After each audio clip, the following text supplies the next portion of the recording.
Allez, les statistiques, cette fois-ci, on va voir une étude statistique. Donc pour ça, toujours les mêmes indicateurs, ce qu'on apprend au collège.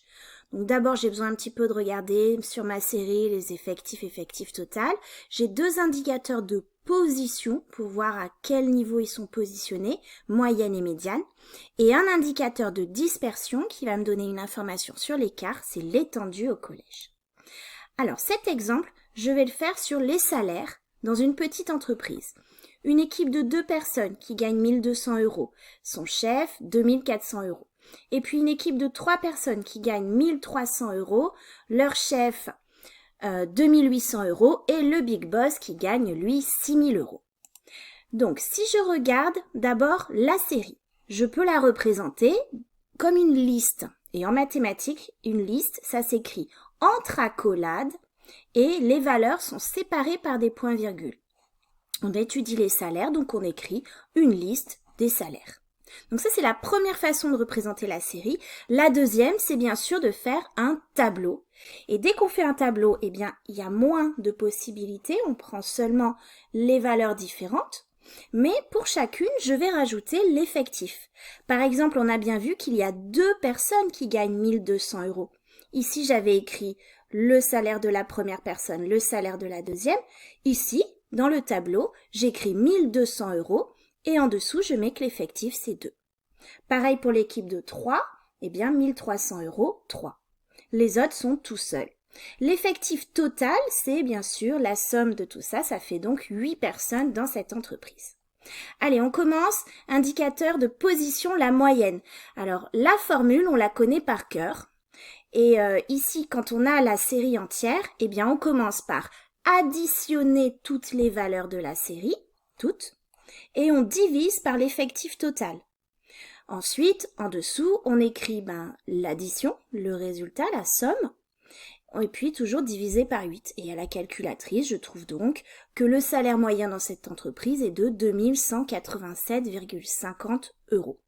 Donc, cette formule, on va vous demander de l'écrire.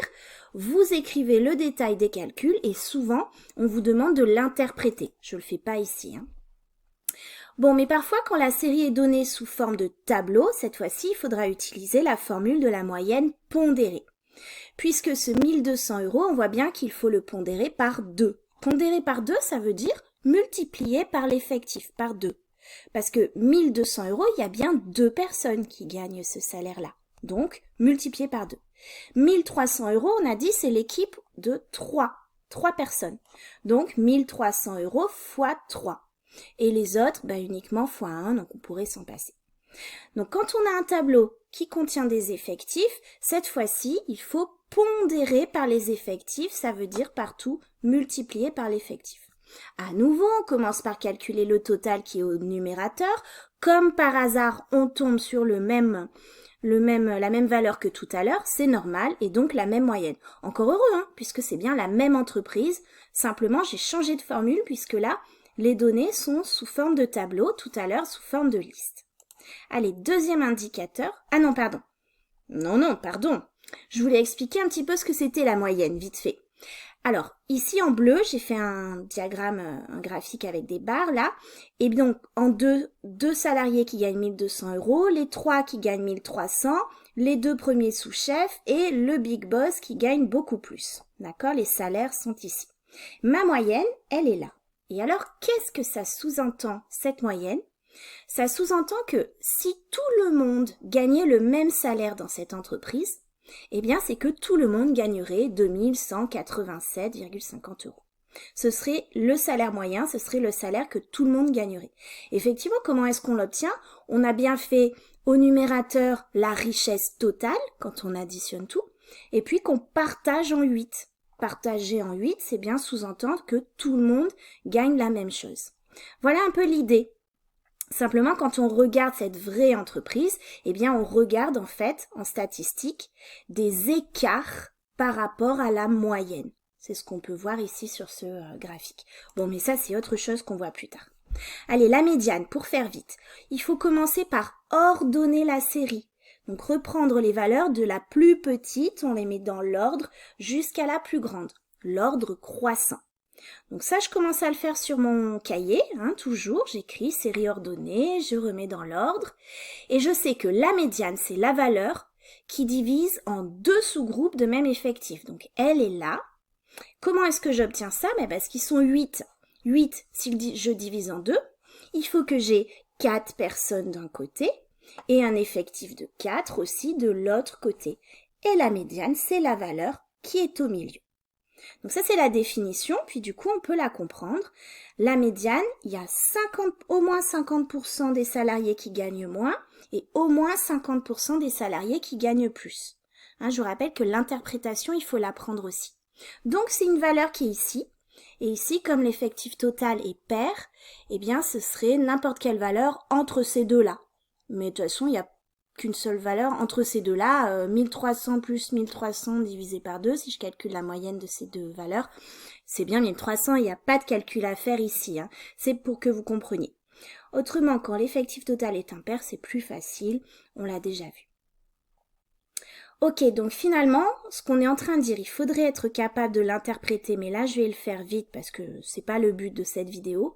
On voit bien que la moyenne, elle est tirée vers le haut grâce à ce salaire très élevé, alors que la médiane, elle prend en compte l'effectif, ce qui n'est pas le cas de la moyenne. Donc elle est plus proche parce qu'ici, il y a plus basse, parce qu'ici, il y a plus de salariés qui gagnent peu. Ok, on passe à l'étendue, l'indicateur le plus facile. On repère le maximum, on repère le minimum. L'étendue, c'est l'écart entre ces deux-là. On oublie complètement les autres valeurs, hein. On s'en fiche complètement. Donc simplement, ici, on est en train de dire que l'étendue, elle est énorme. Parce que le big boss par rapport au petit employé, eh bien, il gagne beaucoup, beaucoup plus. Voilà ce que ça dit. Bon, alors finalement, on est en train de dire qu'une étude statistique avec tous ces indicateurs-là qu'on a, eh bien, ça permet de caractériser les salaires de cette entreprise. Et en fait, pourquoi on fait ça? Eh bien, pour pouvoir facilement comparer au salaire d'une autre entreprise. Donc, si je prends, par exemple, je reprends l'exemple de cette entreprise qui gagne, où tout le monde gagnerait la même chose, ici, eh bien, je vois bien, en comparant tout simplement les indicateurs, même effectif total, même moyenne, mais ici la médiane, c'est toujours 2187,50 puisque tout le monde gagne ce 2187,50 et il n'y a pas d'étendue puisque tout le monde gagne la même chose. Vous voyez que juste en comparant ces indicateurs, on a une idée comme ça de l'entreprise que l'on regarde.